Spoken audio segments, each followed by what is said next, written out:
જોઈને જ ભૂખ લાગી જશે. તો આજે હું કંઈક એવું જ બનાવવાની છું. ઘરમાં શાક ના હોય ત્યારે મને બે જ ઓપ્શન દેખાતા હોય. એક તો ચણાના લોટવાળી કોઈ વસ્તુ અથવા તો દહીંવાળી કોઈ વસ્તુ. જો બેસ્ટ ઓપ્શન છે અત્યારે, ખાસ જ્યારે શાક ના હોય ત્યારે તમે ઇઝીલી બનાવી શકો અને આ સબ્જી 5 જ મિનિટમાં બની જશે. તો એના માટે મેં અહીંયા એક ટમેટું લીધેલું છે. અને હા, હું તમને કહી દઉં કે આજે આપણે બનાવવાના છે દહીંની તિખારી અથવા તો દહીં તડકા. તો એના માટે લસણ ડુંગળીની પણ જરૂર નહીં પડે. જે લોકો લસણ ના ખાતા હોય એના માટેનો બેસ્ટ ઓપ્શન છે, કારણ કે લસણ વગર પણ એકદમ ટેસ્ટી બનશે. હું થોડી અલગ રીતે બનાવીશ.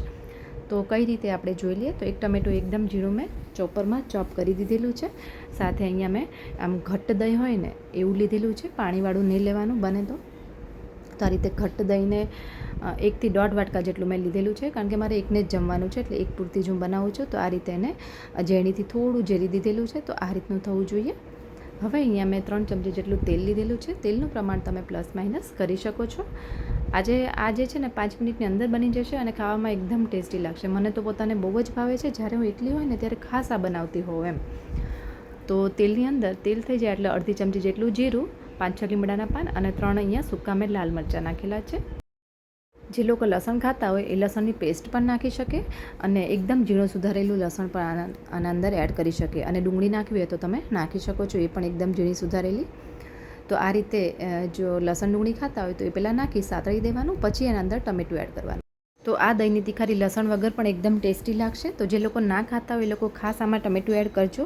તો ટમેટું આ રીતે તેલમાં થોડું સાતળી દેવાનું, પછી એના અંદર નાની અડધી ચમચી જેટલી હળદર, 1 ચમચી લાલ મરચું, 1 ચમચી ધાણા જીરું એડ કરી મિક્સ કરી દેવાનું છે. અને ટમેટામાંથી તેલ છૂટું પડે એટલે આ મસાલામાંથી અને થોડા ગળે પછી એના અંદર આપણે દહીં એડ કરીશું. તો કોને દહીં તિખારી અથવા તો વઘારેલું દહીં બહુ ભાવે છે, કમેન્ટ કરીને જરૂરથી કહેજો, કારણ કે મારું તો આ બહુ જ ફેવરિટ છે. તો આ રીતે જો દહીંમાંથી તેલ સાઈડમાંથી છૂટું પડી ગયું છે અને એકદમ સરસ ગળી ગયા છે ટમેટાં. તો આ ટાઈમે આમાં ભારોભાર કોથમીર નાખવાની. તો એકદમ ઝીણી સુધારેલી કોથમીર એડ કરવાની. આનો ટેસ્ટ આના અંદર બહુ મસ્ત આવતો હોય છે અને લસણ ડુંગળી વગર પણ એકદમ ટેસ્ટી લાગશે જો આ રીતે બનાવશો ને તો હવે આપણે ફરી થોડું તેલ છૂટું પડે અને મસાલો એકદમ પ્રોપર મિક્સ થઈ જાય અને આપણે જે કોથમીર એડ કરી છે એની સુગંધ એકદમ બેસી જાય ને પછી આગળનું પ્રોસેસ કરવાની. તો આ રીતનું જો તેલ એકદમ સરસ લેયર થઈ ગયું છે. તો આને આપણે 1 મિનિટ માટે થવા દઈશું. લાસ્ટમાં આના અંદર નાની અડધી ચમચી જેટલો ગરમ મસાલો એડ કર્યો છે. જો તમે સ્કીપ કરવા માગતા હોય તો કરી શકો છો. અહીંયા મેં ઘરે બનાવેલો ગરમ મસાલો એડ કર્યો છે, તો એ હું એડ કરીશ, તો જેનાથી મારો ટેસ્ટ અનેક ગણો વધી જાય છે.